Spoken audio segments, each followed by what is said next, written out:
Materi yang akan dibahas ada 4 poin. Yang pertama ada pengertian siklus manajemen sumber daya manusia. Yang kedua ada hubungan terhadap organisasi dan formulir yang digunakan. Yang ketiga ada pemrosesan data penggajian secara manual dan secara komputer. Dan yang terakhir ada aktivitas siklus penggajian dan flowchart. Apa sih siklus manajemen sumber daya manusia itu? Siklus manajemen sumber daya manusia merupakan bagian dari siklus pengeluaran dan sangat penting dalam meningkatkan kinerja karyawan.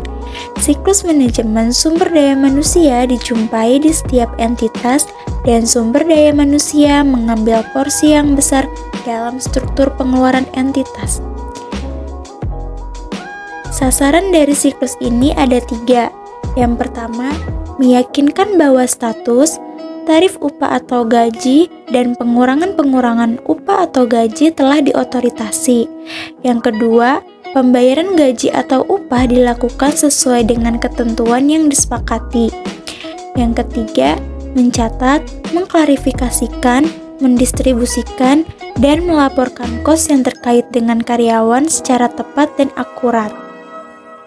Selanjutnya ada hubungan terhadap organisasi. Tanggung jawab terhadap pelaksanaan siklus manajemen sumber daya manusia pada umumnya berada pada arahan fungsi personalia dan fungsi keuangan dan akuntansi. Nah, yang pertama tadi ada fungsi personalia. Fungsi personalia ini terdiri dari 3 unit. Yang pertama ada unit perencanaan personalia, kemudian unit penanganan kenyamanan dan keamanan kerja, dan yang terakhir yaitu unit administrasi kepegawaian. Yang pertama tadi ada unit perencanaan personalia. Itu merupakan merekrut dan menguji calon pegawai atau karyawan, meyakinkan prosedur-prosedur promosi dan hukuman berjalan dengan baik, dan menetapkan kebutuhan-kebutuhan pendidikan dan pelatihan untuk meningkatkan keahlian pegawai.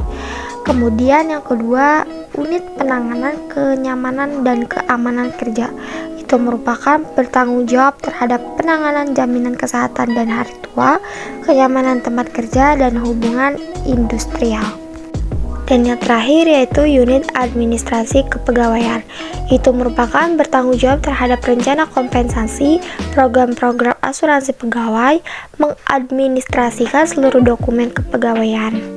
Nah, unit administrasi kepegawaian ini adalah unit yang paling dekat dengan aktivitas penggajian. Kemudian yaitu yang kedua ada fungsi keuangan atau akuntansi. Nah, fungsi keuangan atau akuntansi ini terdiri dari 6 catatan. Yang pertama ada unit pencatat waktu atau timekeeping, yang kedua ada unit penggajian, yang ketiga ada unit usaha utang, yang keempat ada unit pengeluaran kas, yang kelima distribusi biaya, dan yang keenam yaitu buku besar. Yang pertama tadi ada unit pencatatan waktu atau timekeeping, yaitu mengendalikan catatan waktu dan kehadiran karyawan yang dibayar berdasarkan waktu atau hourly. Yang kedua yaitu ada unit penggajian. Unit penggajian ini merupakan menyiapkan cek gaji atau slip gaji, kemudian melakukan pencatatan penggajian dan melaporkan penggajian tersebut. Yang ketiga ada unit utang usaha, yaitu memeriksa dan menyetujui lembar pengeluaran untuk pembayaran jasa karyawan atau gaji. Nah, yang keempat yaitu ada unit pengeluaran kas, yaitu bersama-sama dengan kasir mendatangani dan mendistribusikan cek gaji atau slip gaji. Yang kelima ada distribusi biaya, yaitu melakukan pencatatan kos dari produk. Dan yang terakhir yaitu ada buku besar, yaitu mencatat transaksi penggajian di buku besar.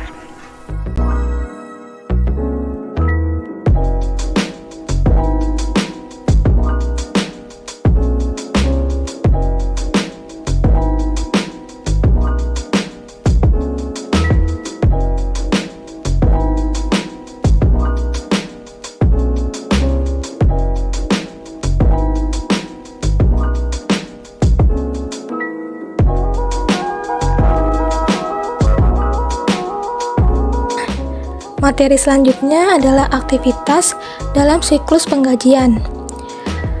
Aktivitas pertama yaitu perbarui file induk penggajian. Perbaruan meliputi rekrutmen baru, pemberhentian pegawai, perubahan upah atau gaji, dan perubahan gaji karena adanya surat peringatan, dan sebagainya.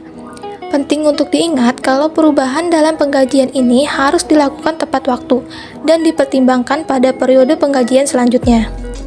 Aktivitas yang kedua yaitu validasi data waktu dan kehadiran. Pada sebagian perusahaan, jumlah kehadiran dan waktu kedatangan mempengaruhi gaji atau bonus yang diterima pada pegawai. Di sisi lain, kedua hal ini masuk ke dalam daftar penilaian performa pegawai dari atasannya. Pada perusahaan yang memperhitungkan kedua hal ini, umumnya menggunakan sistem tambahan seperti pemindaian sidik jari atau kartu waktu untuk mencatat waktu datang dan waktu pulangnya. Perusahaan manufaktur menggunakan tiket waktu kerja untuk mencatat waktu pegawai dalam mengerjakan suatu tugas. Selanjutnya, aktivitas yang ketiga yaitu mempersiapkan penggajian. Proses persiapan penggajian meliputi yang pertama, pengeditan dan validasi transaksi penggajian, yang kemudian disortir berdasarkan nomor pegawai. Yang kedua, penjumlahan seluruh komponen pengurang gaji untuk mengurangi pendapatan kotor sehingga mendapatkan pendapatan bersih. Yang ketiga yaitu pembuatan daftar penggajian dan potongan. Dan yang terakhir yaitu adalah pencetakan slip gaji. Selanjutnya, aktivitas yang keempat yaitu menghitung dan mengeluarkan pajak penghasilan yang dibayar pegawai serta potongan pegawai sukarela.